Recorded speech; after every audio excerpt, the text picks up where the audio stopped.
On récupère ce qui est passé dessous pour remplir les... C'est important, hein, d'arroser l'été. Tu peux arroser les petites fleurs aussi dans ce bac, Marie-Lou, si tu veux. Où? Là, les fleurs que tu vois dans ce carré-là. Là, ici. L'an dernier, j'avais des arbres comme ça.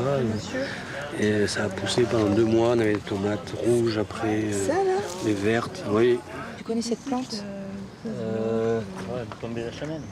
Non. Elle pousse dans les milieux humides. C'est de la prêle.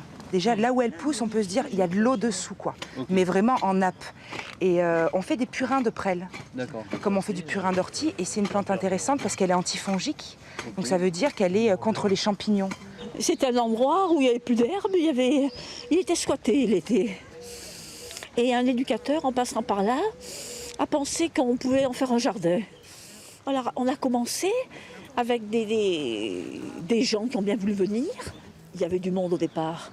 Et petit à petit, les gens déménagent, les gens sont malades, les gens ce sont pas forcément le jardin des bien portants. Alors on ne peut pas faire le même travail. C'est joli mon sécateur. T'en as un sécateur, toi? Non, moi j'ai un couteau, des gants. On prend ce qu'il y a à l'extérieur, ce qui est le plus grand. Tu vois celle-là qui est un peu jaune par exemple.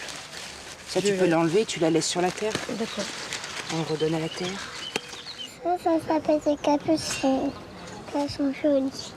J'enlève les chardons. Ah mais je peux aider alors. Eh bien alors voilà, alors bien personne sûr. n'a voulu. C'est Oui, ça, le chardon? non ça. Moi j'y connais rien. Mais bon, on a ramassé un peu de radis. Ah, on est bien, on est bien. On apprend, Donc, on apprend. Moi on vient pour apprendre. Moi je suis pas du tout de la campagne.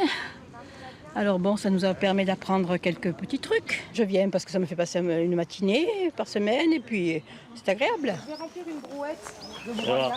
là, t'as les bons, on est bien sur les tomates.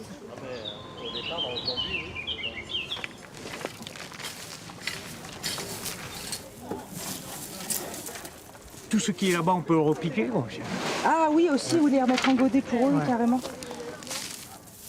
Moi, je viens 3 fois par semaine. 3 fois. Depuis le mois de novembre, j'ai connu le jardin et c'est intéressant parce que comme je ne travaille pas, ça m'occupe et puis ça fait rencontrer des gens. On fait des petits repas. Dans l'ensemble, ça va. C'est un bon moyen de rencontrer et puis parler avec des gens qui connaissent aussi le jardin parce que je ne connais pas trop aussi. Et puis les plantes, connaître les noms des plantes, connaître les mauvaises herbes. C'est intéressant parce qu'on les voit pousser et puis on est 3 fois par semaine, c'est déjà beaucoup. T'as bien arrosé. Du coup, c'est le jardin qui te remercie.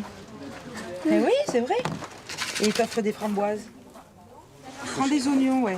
C'est les oignons que t'avais achetés. Paul, viens te servir là. Bon, pas tout, quand même, ça se va, hein. Ben si, t'en as pris des oignons, Jean-Pierre? Ouais, moi j'avais pris, mais Paul, il va en prendre. Oh, je prends. Tu vas prendre de la salade aussi, Paul. Le jardin, il est à l'image des gens qui viennent jardiner.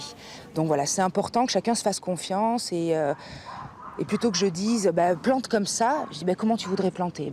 Plante à ta façon, fais comme toi, redonner confiance aux gens. Ça, c'est important. Samedi, il faut que je pense. Venez vous asseoir. Et comme c'est froid,